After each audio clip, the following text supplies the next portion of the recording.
మమ్మల్ని ఆహ్వానించినందుకు ముందుగా వాజనాయక వాళ్ళకి ధన్యవాదాలు తెలియజేసుకుంటున్నాను.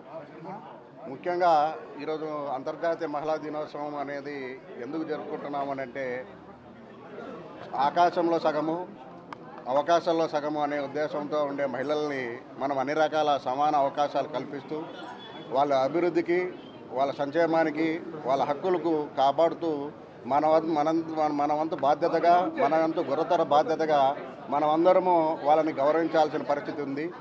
వాళ్ళు మహిళలు బాగుంటే కుటుంబం బాగుంటుంది, కుటుంబం బాగుంటే రాష్ట్రం బాగుంటుంది, దేశం బాగుంటుంది. అందుకు ప్రతి ఒక్కరూ ఒక వ్యక్తిగా మన మహిళలను మనం గౌరవించుకోవాలి. దీనికోసం ప్రభుత్వాలు ఎన్నో సంక్షేమ పథకాలు, అభివృద్ధి పథకాలు మొదలెట్టడం జరిగింది. ఇప్పుడే మహిళలకు ఉద్యోగాల్లో 33% రిజర్వేషన్ ఇస్తోంది. అందువలన ఎంతోమంది పిల్లలు ఈరోజు అన్ని రంగాల్లో అవకాశాలని వాళ్ళు సాధించుకోగలుగుతున్నారు. ఇప్పుడు విద్యలో అయితే అన్ని చోట్ల పిల్లలకు 33%తో అన్ని కోర్సుల్లో మహిళల శాతమే ఎక్కువ ఉంది.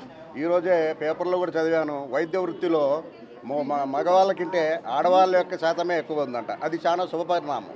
ఇలాంటి శుభపరిణామం మహిళలందరూ అన్ని రంగాల్లోనూ ఆ విధంగా అభివృద్ధి చెందాలి. అభివృద్ధి చెందడానికి ప్రభుత్వం ఎన్నో సంక్షేమ అభివృద్ధి పథకాలు పెడుతూ ఉంది. ఉపాధి హామీ ఇప్పుడైతే సెల్ఫ్ హెల్ప్ గ్రూప్ అన్నీ పెట్టారు. సెల్ఫ్ హెల్ప్ గ్రూప్ ఎందుకు పెట్టారు? మహిళలు ఆర్థికంగా అభివృద్ధి చెందాలి అని. ఆర్థికంగా అభివృద్ధి చెందుతున్నారు కాబట్టి ఈ రోజుల్లో వాళ్ళందరూ కుటీర పరిశ్రమలు స్థాపించగలుగుతున్నారు, పెద్ద పెద్ద పారిశ్రామికవేత్తలుగా అవుతున్నారు. అండ్ రాజకీయాల్లో అవకాశాల కోసం కూడా ఇప్పుడు రాజకీయాల్లో చూస్తే వార్డు మెంబర్ నుంచి రాష్ట్రపతి స్థాయి వరకు కూడా మహిళలు రావడం అనేది ఎంతో శుభపరిణామం. ఇలాంటి శుభపరిణామము ఎప్పుడూ ఉండాలి. ఆ మహిళలు గౌరవించబడాలి, మహిళలు ఇంకా ఎదగాలి. వాళ్ళు బాగుంటే అందరూ బాగుంటారు, సొసైటీ బాగుంటుంది, సమాజం బాగుంటారు, అందరూ బాగుంటారు. కాబట్టి అది అందరూ గుర్తు బాధ్యతగా పాటించాలనే ఉద్దేశంతోనే ఈ అంతర్జాతీయ మహిళా దినోత్సవం జరుపుకుంటున్నాం. తిరుపతి తరపున మా అందరికీ అంతర్జాతీయ మహిళా దినోత్సవ శుభాకాంక్షలండి. మనము మన వర్క్ లైఫ్ బ్యాలెన్స్ చేసుకుంటూ ముందుకు కొనసాగితేనే మనకి అన్నట్టు ఒక గుర్తింపు ఉంటుంది. వర్క్ అనేది వెరీ ఇంపార్టెంట్ ఫర్ విమెన్. అందుకే అది మనకి ఫినాన్షియల్ స్టెబిలిటీని ఇస్తుంది. ఫినాన్షియల్ స్టెబిలిటీ ఉంటేనే మనం ముందుకు సాగగలుగుతాం. ఏదైనా కూడా ఇట్ డిపెండ్స్ అపాన్ ఆ ఫినాన్షియల్ స్టెబిలిటీ. సో మన ఎడ్యుకేషన్లో రాణించాలి అని అంటే చిన్నప్పుడు మా అమ్మా నాన్న తరపు నుంచి మనకి ప్రోత్సాహం ఉండాలి. సో అందరి మహిళలకి ఏం కోరుకుంటున్నాను అని అంటే మన కాన్ఫిడెన్స్ లెవెల్స్ మన మీదనే డిపెండ్ అవుతాయి. ఒకరు మనల్ని కించపరిచేలాగా మనము వాళ్ళకి ఛాన్స్ ఇవ్వకూడదు. సో అందరికీ అంతర్జాతీయ విమెన్స్ డే శుభాకాంక్షలు.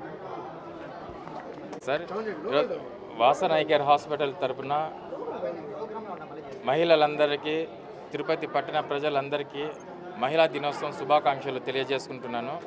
హాస్పిటల్ తరపున మేము ఈరోజు కార్యక్రమం ర్యాలీ ఒకటి చిన్నది చేపట్టి మహిళలందరిలోనూ ఒక చైతన్యం కల్పించి మా హాస్పిటల్ తరపున ఒక సర్వీస్ ఓరియంటెడ్గా వెల్ఫేర్ యాక్టివిటీస్ స్టార్ట్ చేస్తున్నాము. మేము ఈరోజు హాస్పిటల్ తరపున ఓపీ కన్సల్టేషన్ మాకు మహిళలందరికీ కూడా ఈరోజు ఉచితంగా ఇస్తున్నాము. హాస్పిటల్ తరపున వాళ్ళకి ఏదైనా కూడా అనివార్య కార్యక్రమాల వల్ల ఏదైనా సమస్యలు వచ్చినా కూడా దానికి ఈహెచ్ఎస్ కానివ్వండి, ఆరోగ్యశ్రీ, ఇన్సూరెన్సులు వాటన్నిటి ద్వారా వాళ్ళందరికీ కూడా సేవలన్నీ అందిస్తున్నాము.